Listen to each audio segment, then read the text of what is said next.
E aí galera linda, galera, hoje galera, a gente tá com o motor de 160. Um cliente viu tirar o vazamento, alguma coisa do motor, e ele falou pra mim, galera, que tinha um barulho que vinha do lado da embreagem. Beleza, então encosta mais aqui, meu caro.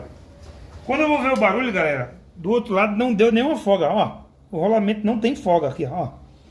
Tá vendo? Não tem folga. Aí como a caixa de câmbio tava aqui, galera, ó. A caixa de câmbio tava aqui assim, ó. Não dava pra ver direito, tá vendo? Eu tirei a caixa de câmbio. Como ele foi fazer o reparo do mesmo motor, deixar zero. Quando eu vou olhar, galera, olha isso aqui.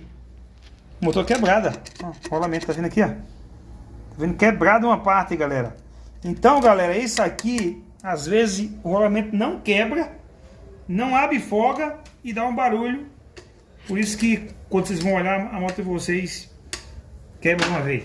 Esse foi o vídeo, galera. Valeu, um abraço pra vocês.